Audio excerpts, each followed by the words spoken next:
All right, we are live. Okay, this is the May 3rd regular meeting of the Board of Estimate and Taxation at 6:30. Madam Clerk, would you call the roll? Mayor Rilling, Present. Mr. Abrams, Here. Ms. Brown, Chairman Camacho, Here. Mr. Frayer, Here. Mr. Jelleret, Here. Mr. Kasimis, Here. 6 present, you have a quorum. Okay, fair enough. All right, so first item on the agenda is approval of the April 5th regular meeting minutes. Has everyone had a chance to review those? So moved. It's Troy. All right, Troy moves the item. Has everyone had a chance to review? Yes. Yes. Are there any additions, deletions? No? All right. So all in favor of approving the minutes of the April 5th regular meeting of the Board of Estimate and Taxation signify by saying aye. Aye. Aye. All right, the minutes are approved. Next item on the agenda is there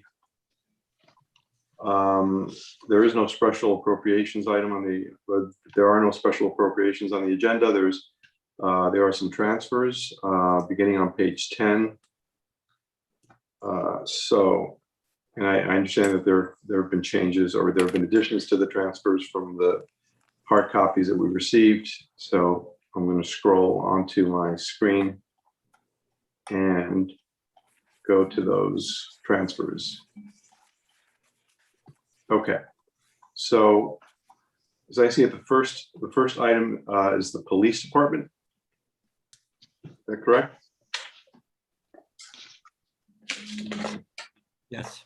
There appear to be two separate transfers, or is that just but there's one for $25,000, and then I think I saw later there was an additional one for $66,000. Yes, that's correct. That the late addition was that cars and vans, multiple transfers to the cars and vans account. Okay. Is the chief on? Is the Chief Kahalik Yes. on? Yeah. Yep. Hi, Chief. Hi. Do you want to just help us with this? Okay, so the one for the one that was originally in there for the 25,000. Yeah. So what we're requesting is through our various emergency service unit accounts, there's a number of items that we weren't either able to do or didn't do this past year because of a lot of it because of COVID, some expenses that we had planned. There is a piece of equipment that we've been looking at to replace an antiquated piece of equipment that we have. Right now, the crisis negotiators use what they call a throw phone, which is on a cable, and they'll throw that in if someone is barricaded into a residence or apartment or something. But that requires the cable to be strewn out. You have to get close enough to get it in there. It malfunctions, etc. And it's actually old equipment at this point. The newer technology uses cell phone technology where there's a cell phone device that's unbreakable that you throw in to speak to the person. So we're looking to move a number of small amounts from various accounts in that emergency services line items and group that in order to purchase that new version of the throw phone. And the explanation, a further explanation is also included behind the account numbers that was prepared by Deputy Chief Walsh in the emergency services unit, more specifically exactly what the item is. But that's basically in a nutshell what we're looking to do. Are there any questions? I'm sorry, that the item hasn't been moved yet. So would someone move the item? I'll move it. All right, Artie moves the item. Are there any questions concerning it? No. So this is one unit, one phone that is essentially indestructible, or is it many phones? No, it's one device. Okay. I'm saying a phone. It does more than just a phone, but basically it uses the cell phone technology Okay. as I opposed to understand. a wired device. All right. So it is more than just like it's not like you're throwing a cell phone in there. It's more, correct. Like covered in a bubble wrap or something, right? Correct. All right. All right. Any other questions? All right. And then you want to speak on the second item? The second one was not in the packet. It got missed, but I know you have it, and I believe everyone has it now. And this is, sorry, choking here. There's a number of, again, a number of small transfers from a variety of accounts that have open items in them that we feel we can transfer before this year is over, to move to cars and vans. And we had in the capital, excuse me, in the capital budget, we had budgeted for a new animal control vehicle, which was approved. However, because the budget's done so far in advance and the upfit of the cruisers came in much higher than we had anticipated, we're short on being able to purchase the animal control van. So we're looking to move those various items that are ranging from 1,000 to 4,000 up to 11,000. Most of them are in the 1,000 to 2,000 range, to move that into cars and vans to purchase the animal control van.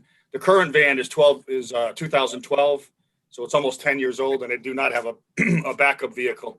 So we're looking to replace the primary vehicle and then use the 2012 model as the backup for them. So what's the cost of the, I'm sorry. The van is in the area of about $30,000, $35,000. We're looking at I don't know if it's called a Dodge Caravan anymore, but one of those, like a family type. Yeah. The vehicle they use now is like a Dodge Caravan, so it's similar to that. So you're requesting $66,000 Well, for, yeah, then there's other transfers here. I'll let Mickey speak to the other transfers that are going to other operating. Can you cover that, Mick? You're on mute.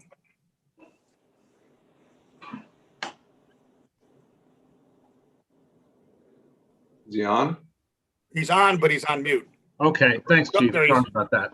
So yeah, we have some other transfers that are going into the police operating account that we're going to use for things like AEDs, for some AEDs that have expired, and it's time that we need to replace them so they're still functional.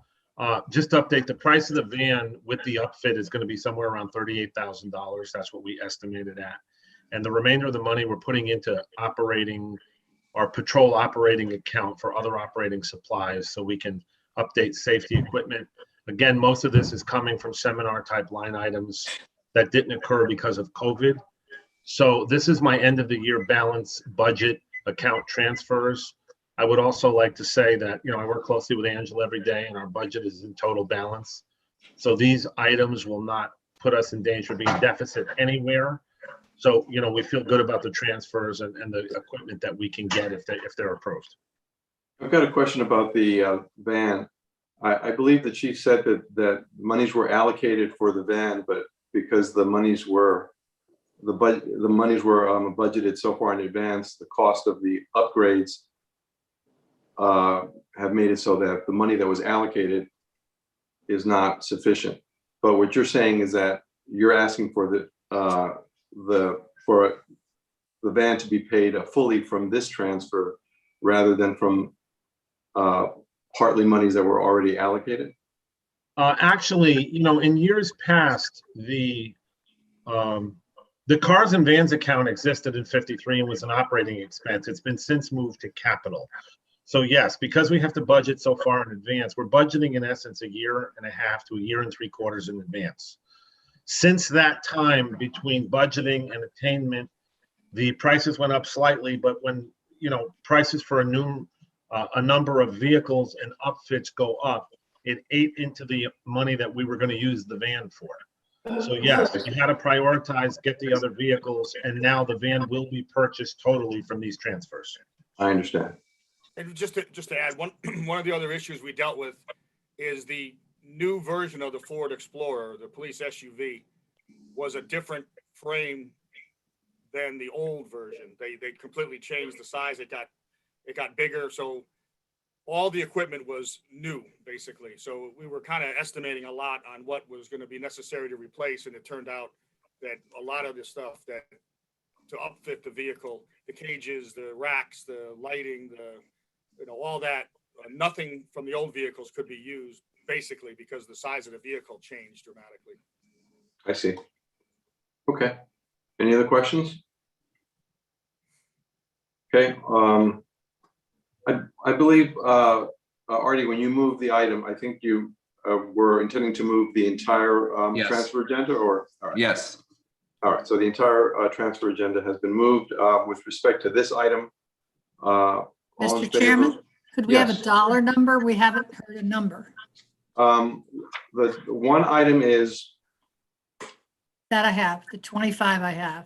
okay, this second item is $66,523. Thank you. So all in favor of those two transfers, one for $25,708.26 and the $66,000 transfer, signify by saying aye. Aye. Aye. Opposed? Abstentions? All right, the motion carries and those transfers have been approved. Thank you, everybody. Appreciate it. Yeah, thank you. Thank you, everybody. Good night. All right, economic and community development is next up. Great. Good evening, everyone. I have Steve Kleppen here, Director of Planning and Zoning, and Bill Ireland, our building official here.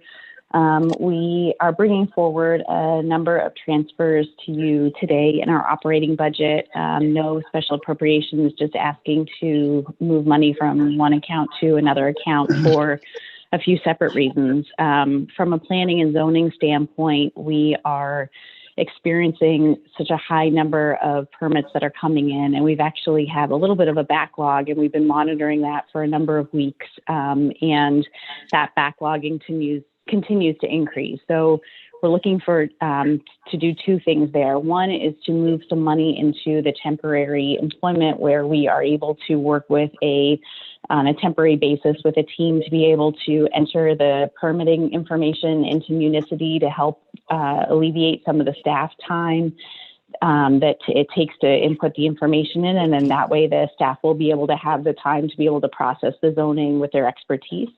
And the second piece is to add some funding, to transfer some funding into the part-time account in order to be able to support some part-time work to be able to help us process that backlog. And I think that what's interesting here is that we are seeing an unprecedented amount of permits come in. So I think people who have been home for the last year have been deciding to do a little bit of additional work to their homes this summer. And we continue to see a large amount of development happening as well. But we know that what goes through planning and zoning will eventually go through building and code as well. So for that reason, we're looking at building and code and asking to be able to transfer some of the account money into the part-time wages account for Bill to be able to support his staff and his team and being able to process those permits. What we've been doing to date is asking people to take additional permits home with them, either in the evenings or on the weekends, or being able to stay a couple extra hours in the office to be able to process those. But what we're finding is with the committees and commissions, we're asking the staff to staff those hours. But in addition to that, with COVID, we're actually helping with technical teams to be able to run some of the Zoom meetings for other team members as well. So we're looking to be able to transfer some of those funds primarily into temporary and part-time, both in building and code and planning and zoning, to not only work through the permit backlog, but also get us up to speed for the fiscal, so that we'll be flush when we start the fiscal year in July 1st. And then the second The second piece that I mentioned was a waterfront study. And basically, we contracted with Utile to be able to do an industrial study for the city of Norwalk. And that's looking at all of the industrial land and understanding what the public would like to see and how we should be categorizing industrial land and the actual zoning terminology that we should be using. And we had our first public meeting on Thursday, which went really well. We had over 50 people there. But one of the things that we intended to do with the original scope was to include a waterfront study. And including the waterfront study would focus on the parcels on Water Street, but also the parcels that basically touch the river all the way up, the Norwalk River, all the way under the bridge at Wall Street and so on and so forth. And it's a little bit of a heavier lift than we initially intended. So we had asked Utile to come up with a scope to be able to focus on the waterfront study. And what they indicated was that that work would be $60,000. So what we'd like to do is amend the Utile contract so that not only are they doing the industrial study for the city, but they're also including a deeper dive in the waterfront parcels specifically. So those are the transfers that you see in front of you. Some of them are more substantial, $85,000 for Bill's department, and then the remainder for Steve's, which are some small transfers in order to be able to move to temporary and part-time. And then you'll see one larger transfer, which is the $60,000 that relates to the waterfront study. And again, Bill and Steve are on if there's any specific questions. Mr. Chairman, for the record, I'll move the item. Okay. I believe the entire transfer agenda was moved, but just to be safe, thank you for that. Are there any questions concerning this? Yeah, I had one question, Jessica, if you don't mind. Does the current consultant have a background in waterfront development and utilization? I believe so, but Steve will be able to give more detail. Sure. So they did bring on an extra team member for that specific aspect of the project. So they have familiar with industrial land, but there were specific concerns they had related to the waterfront in terms of, obviously, if you're talking about the depth of the water channel, sea level rise impacts and those kind of things, which may not come up as much in their day-to-day work. They brought an extra team member on to help facilitate that part of the project. Are they going to be just looking at industrial sites, or are they also going to look at privately held sites as well? Well, the industrial property for the most part is privately held, but if you're talking more about like residential properties that abut the water, that's a different animal that we're going to take on at a future date. Well, I guess I might have misstated that. So we've got industrial sites that are privately held, obviously, and then you've got other sites that may not be residential but are open right now. Are those sites going to be included? And I'm trying to think of a site that nothing springs to mind right now, but there could be some sites that are not being used as industrial sites right now, but are vacant. So in other words, present opportunities to us. So if those properties are within the current, so most of the land that we'd be looking at as part of the additional study would be in zone what we would call marine commercial or industrial right now. There could be parcels that are outliers that are in between that are either residentially used or might be a different zone that we would contemplate looking at in the big picture, but not targeting anything like that specifically. Okay, my last question is, about a year ago, we had allocated about $30,000, or maybe it was 2 years ago, that we authorized $30,000 for the police department to look at and search for a place for the police, the Marine unit. Would that be included in this, or could we use that $30,000? I'm not sure of the status of those funds. I don't think it's been used. I think it was, and Angela, correct me if I'm wrong, but I don't think the police department has used that $30,000 yet. They have not done the study yet, but that is a separate study. And I talked to Sue Zecca actually last week about it, where they're in the process of looking at city-owned parcels that are waterfront parcels that that their consultants can look at and do an analysis on. So I believe and I don't want to speak for them, but what we were looking for last week was those city-owned parcels, so they could do basically an assessment on if the sites were suitable for a marine unit or not. Wouldn't it make sense to combine those two? I think they're really looking at two different things. I think that the study that we're talking about tonight and requesting funds for is a broader use of land in general. Obviously, marine uses and boat docks would be part of that, but we're not specifically citing where a boat launch should be, for example. So that would be kind of use that would be permitted in the broader area, but not specifically what we're targeting. But you're going to be looking at industrial sites that may or may not be owned by the city. Wouldn't the police department be doing the same thing, but limiting it to what's owned by the city?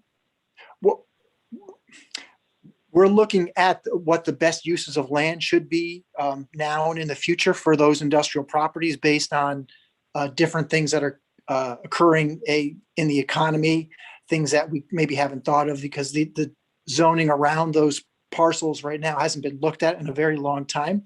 And there's also interest to get at the water from the public standpoint in terms of waterfront access.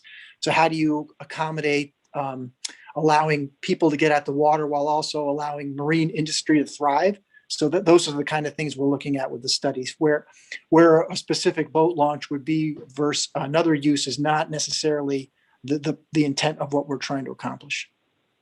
Well, it would sound like you're looking at similar things because the police department's going to not take someplace that could possibly, that first of all is not owned by the city, but would probably not want to take a boat launch ramp facility away from the public. So I would think that the two projects would definitely be tied together or could be tied together. And, for $90,000, that's a lot of money that we've now decided that we're going to spend on the same subject. Maybe we could do it for $75,000 and get a break. Yeah, I mean, I don't look at it as the same subject. I look at them, their specific items and things that they're looking at would be ours on a macro scale. So we're looking at the big picture thing. So we're going to say this area of the city would be appropriate for marines and boat docks and those kind of things. So if those were areas identified in our plan, then whether it's the police or the fire department or a private entity looking for boat launching facilities could say, okay, the city in their vision has determined that these areas are appropriate for boat launches and something like that. And then that would provide guidance to whomever is searching to look at those specific areas and determine on a site-by-site basis whether that would fit and be appropriate for their specific use. Yeah, I'm sorry. I think another way. I'm sorry, I don't want to beat this thing to death. But what you just said would be that your study group may identify something that might be ideal for a boat launch ramp or access for the citizens. On the other hand, the police department could have a study going on doing the same thing that identifies that same property that is ideal for a marine unit. So Let me add- that they would work together? I think the difference is really the scale of it. So I think what the police department is doing is bringing on a site selection team that will look at the 5 sites that are owned by the city and assess if those 5 sites are suitable for a marine unit or not. I think that what Steve's study is doing is looking at commercial industrial and doing swath areas where this swath would be good for commercial, this would be good for industrial, this would be good for water dependent. So I think the scale is a little bit different. I think what the police department is looking at is much more specific site planning where they would understand if they have the ability to access the water, if they have the ability to build out a marine unit. And I don't think that part of that project was discussing the acquisition of private land to be able to do that. So it was very based on the sites that the city already owns that are adjacent to water, which is really a handful. Yeah, It right. seems It was always also, supposed to be it seems city- also, it was- it seems sorry, also it was- possible that there are security considerations that whatever expert the police department hires might have that these other consultants might not have, because after all, you're going to put a police unit on the water in a certain location in the city, and that is not just a function. So determining whether to put it there or not is not just a function of whether or not it's available, but whether or not it's suitable from many points of view, including a security point of view. Yeah, I would say the Utile group is more of a land use expertise group versus the police group, which is more of a site selection group. So I think I think it's a different scale. And I think you're right, Chairman. I think they'll be looking at different criteria for that site, but I shouldn't be speaking for the police department, but from what I know, that's their focus. Well, my opinion is that the two groups, maybe what you should do is get together with the police department and clarify exactly what their criteria is, what they're looking for. And then possibly, if we're going to spend $60,000 on this, which is not a lot of money in the great scheme of things, because Norwalk's got a pretty large harbor, and economic benefits that we get from recreational boating and so forth can be phenomenal to the city.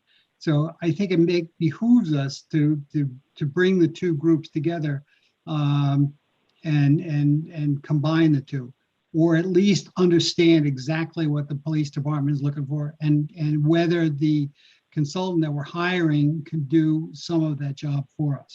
Or just talk to the group that I forget what's the name of the consultant that you guys are using? Your name's Utile? Utile? Utile, whatever.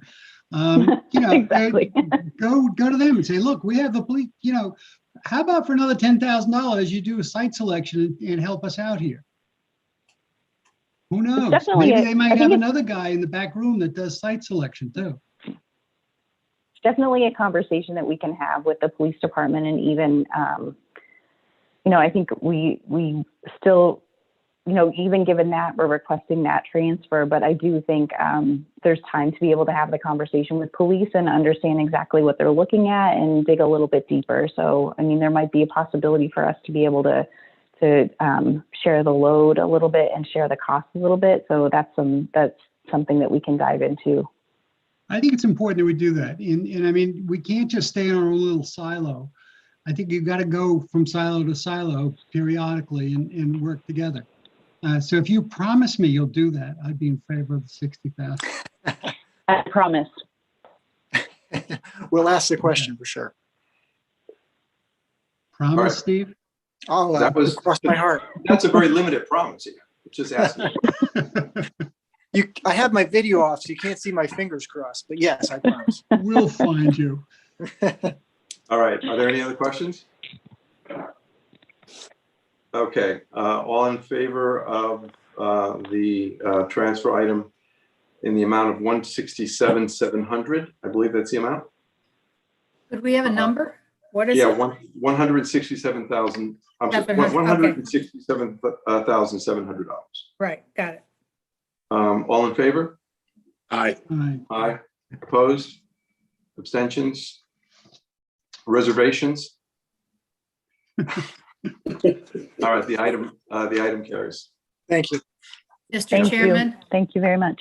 let the Thank you. record show that Sherry Brown did join the meeting at approximately 6:43. Yes, I did notice that. Thank you. The public needs to hear that. That's why I say it. I know. I Okay. appreciate that. Thank you. All right, so let's see. The next item is, I guess it's sort of an omnibus item. Oh, this is contingency prior approvals. Okay, so that was previously approved. We do have, I'm sorry to interrupt, Mr. Chairman. We do have one additional transfer that was on page 10C. It was also a late 10C. addition from Community Services. Okay, And on 10C, it's the memo from Lamont Daniels. It's for $10,000 from their other contractual services account. yes, I see it. To the, okay. Okay, so would someone like to move that item since it seems to be a somewhat separate item? So moved. All right, Mr. Gilloret moved it. So move, Troy. Troy. Okay, Mr. Daniels? Hi, good evening, Mr. Chairman and members of the board. There, as Angela indicated, there is a memo for your leisure to read. So I'm requesting to move $10,000 to our contractual services. The Human Relations and Fair Rent it ensures fairness between our tenants and landlords. And recently, we lost the Director of Human Relations and Fair Rent. This is a specialized service with specific expertise. So while we actively recruit the replacement to hire a new human relations and fair rent director, it is critical that the continuity and the services continue. As you know, we still have the eviction moratorium, and unfortunately, there are tenants who are still in various situations where their landlord attempts to raise the rent or treat it unfairly. So this particular service is very important to our residents to ensure that they're treated fairly, that their rights are not taken advantage of. Prior to the former director's departure, we still had 15 open cases. And so I'm asking for the $10,000 to maintain a contracted attorney, which I receive advisement and recommendations from corporate counsel and have met this individual to move to bring this person on to maintain those services and make sure our residents' rights are not taken advantage of, and to review the open cases of fair rent situations that ought to be advised and recommended to the commission. And then I laid out what this particular person will be doing and items they'll be reviewing the intakes that come in, emergency case actions, attend the Fair Rent Commission meetings to update them on current cases, enable them to close cases. And then if possible, depending on the time in which we bring someone on, I would like to try to keep them on a little bit longer to train a successor. Again, we are actively recruiting. We've identified 5 candidates, and we're moving as quickly as possible to get an interview date so we can interview the candidate and bring on someone to become the new Director of Human Relations and Fair Rent for the city of Norwalk. For my edification, who held that position? Anna Keegan. Okay. She has And left us. this person that you contracted for what seems like a retainer of $10,000, is this for is this a local attorney that you contracted? No, or that you contract with? No, this is not a local attorney. This is we did some due diligence locally. Again, this is a specific expertise in specialized services. So corporate counsel helped us identify someone by the name of Attorney Russell Liskoff. Okay.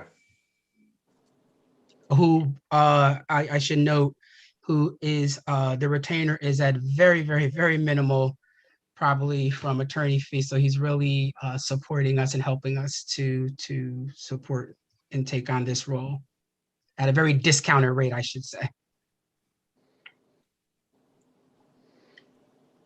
Mr. Chairman, it's Troy. Lamont, real quick, was it a surprise that the interim person left, and was that person a candidate for the to be the permanent person? She was a candidate in the sense that we were working to move her into the position, but she made a decision to do something different. So it wasn't directly connected of her interim title. At least that wasn't shared with me. How long was she with the city? Oh boy. I'm gonna say maybe 6 years. I'm not really sure. But she served as the field investigator. Then when Adam Blavinsky left, she stepped in as the interim director. Right. Yeah. Okay. Thanks. Thank you. And when you Lamont, hi, this is Sherry Brown. Just so you don't get in trouble, for something like that, do you have to get a couple of different offers? Like, and I mean, probably maybe not a standard RP request for proposals, but just for something like that, do you have to put it out there? I can't speak to that. I know that we were advised to corporate counsel, and my understanding is through the corporate counsel arrangement Right. that we were able to secure an attorney, so they didn't have to Okay. go through the RFP process that you referenced. Now, you say that there are 15 cases that are open.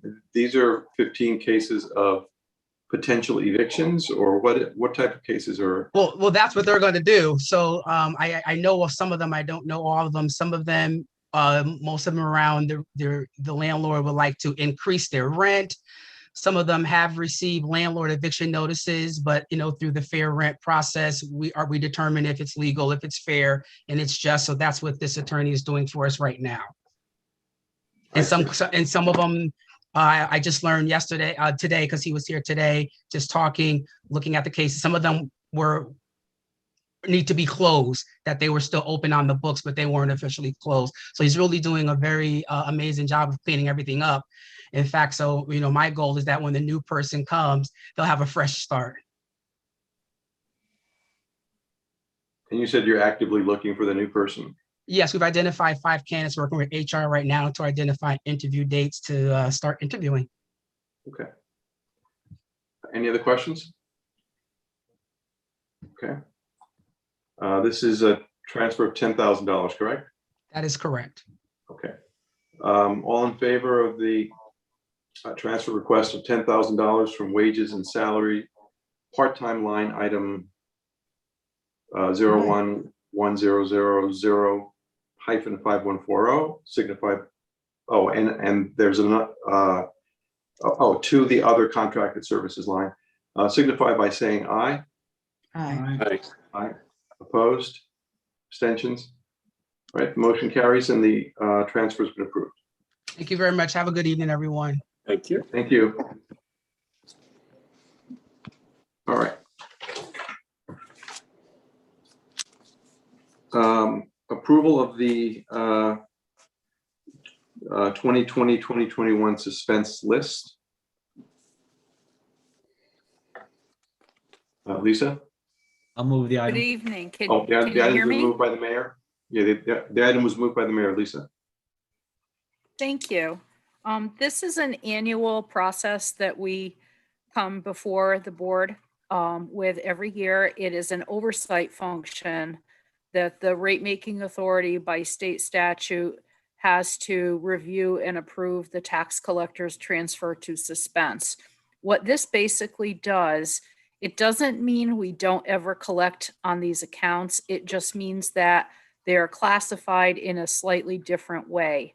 They're taken off the list of assets and deemed uncollectible, but we do still engage in certain collection enforcement activities. So for example, we do still report these individuals to the state DMV so that their licenses, their vehicle registrations will be flagged for delinquent taxes.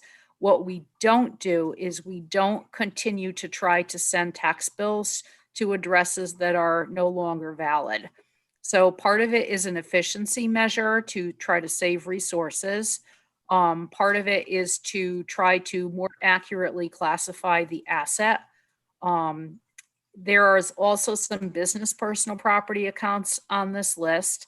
Typically, if a company goes into federal bankruptcy and there are no more assets, we will classify the bills that they did not pay as suspended accounts.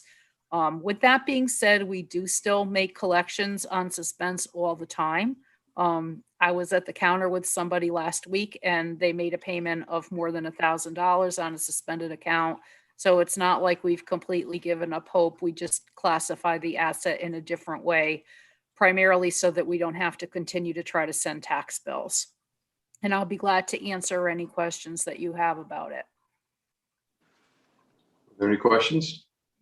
I had one quick question. I think this is a great package you put together, Lisa. It looks like an awful lot of work.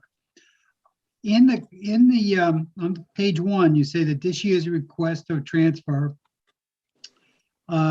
is less than the 833 from the previous year. Okay.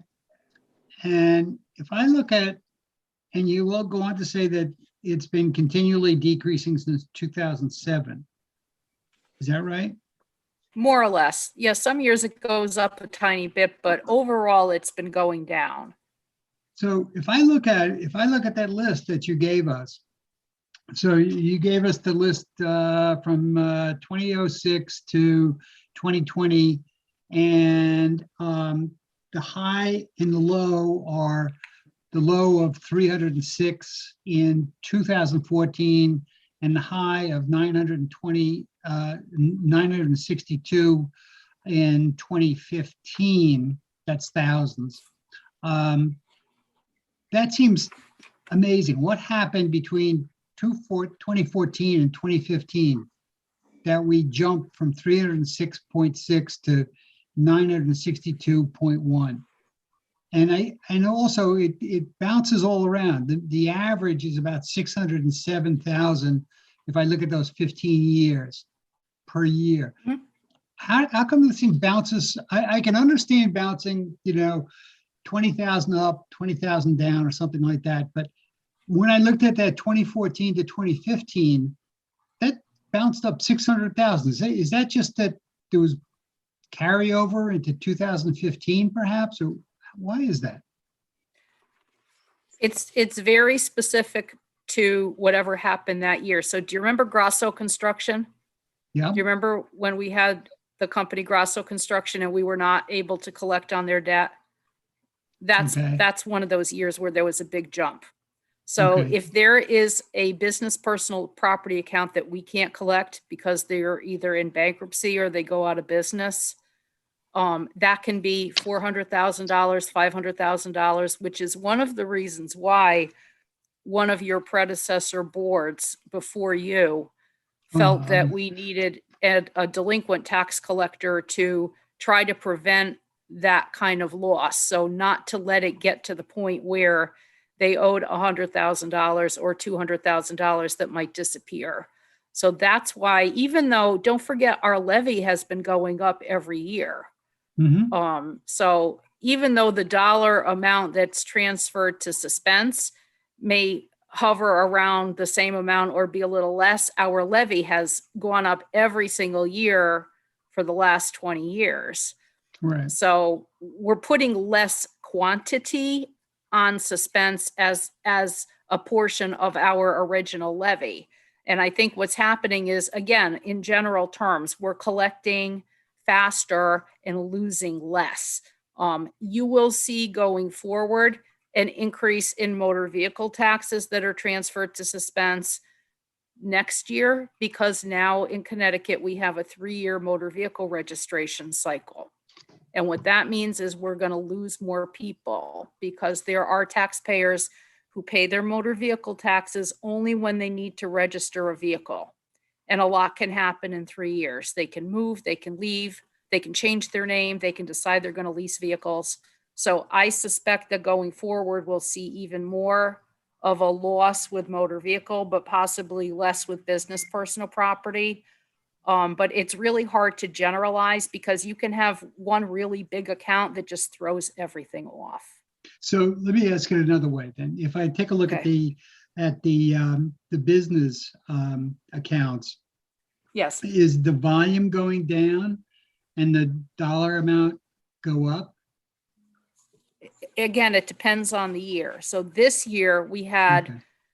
what we think happened is we don't know a lot of the accounts that we would have been putting into suspense because we have not had the activity in the field to let us know. In other Okay. words, the assessor's office wasn't necessarily going out and doing inspections. So I don't know which businesses have left. I might know more next year. But the ones that we know they're gone and there's no assets, we put them in suspense. There may be some that we are carrying on our list that will end up in suspense. I thought it would be higher this year due to COVID, but we just don't know yet.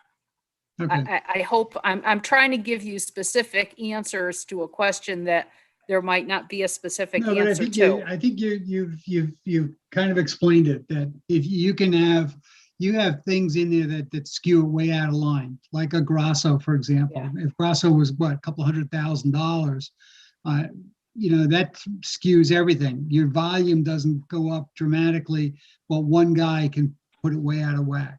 And I think that even in some of these that I took a quick look through, there's some big dollar items, close to $100,000. Close to about $150,000 is what is it? The Swim 70 or something? Yeah. That was a big one. Yeah. Okay. Yeah. Great. Not great, but thank you. Lisa, this is Troy, real quick. You do keep track of the collections on these items in suspense, right? We have to keep track of it separately because it's going into a separate fund when we do collect it. And it doesn't actually go toward our collection rate. It's considered a suspense collection. It's treated differently, yes.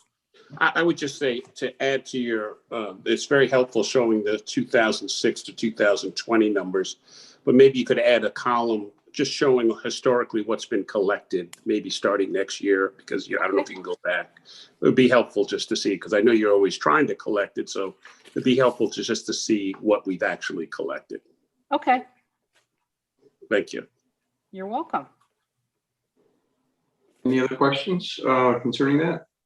I guess that's not really an action item, that's just information, is that right? Or no, we actually have to approve the suspense item, right? You have So to approve it, yeah. it's, what's the dollar amount again? 806. 800. No, it's 833, isn't it? No, the updated package that came via email is 806,000 and change. 806,622.36. Okay, that number. All right. All in favor? Aye. Opposed? Abstentions? All right, the item carries. The amount of 806,622.36 has been transferred to suspense. Thank you. Thank you. Okay. Next item is a resolution regarding making appropriations for public improvements. Should we, would someone read that resolution? Madam Clerk, would you mind reading that resolution, I guess?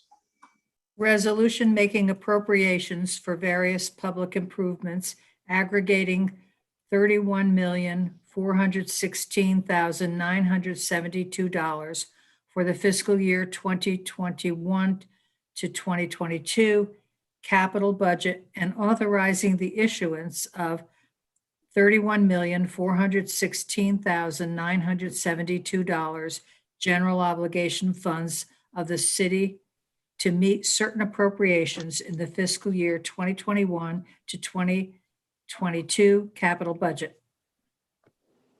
Okay. Someone like to move the item?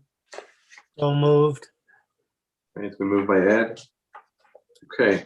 Mr. Dakowitz, would you like to speak on that? Thank you, Mr. Chairman. This is the annual appropriation for our capital budget. It was approved in the gross amount of $31.4 million. Joining us on tonight's call is Bruce Chudwick from the law firm of Shipman and Goodwin. They are our bond counsel. Bruce, would you like to discuss it? Yes, thank you, Henry, and thank you, members of the board. I'm using Chitsume's Zoom call in today, so it's not her, it's me, but it's nice to see you all. And this is the annual resolution that we put together working with Henry and Chitsume and the mayor to gather up the appropriation bond authorizations for your various capital projects for the various departments. So it just in general provides for appropriating the sum of $31,416,972 and authorizing the issuance of the bonds.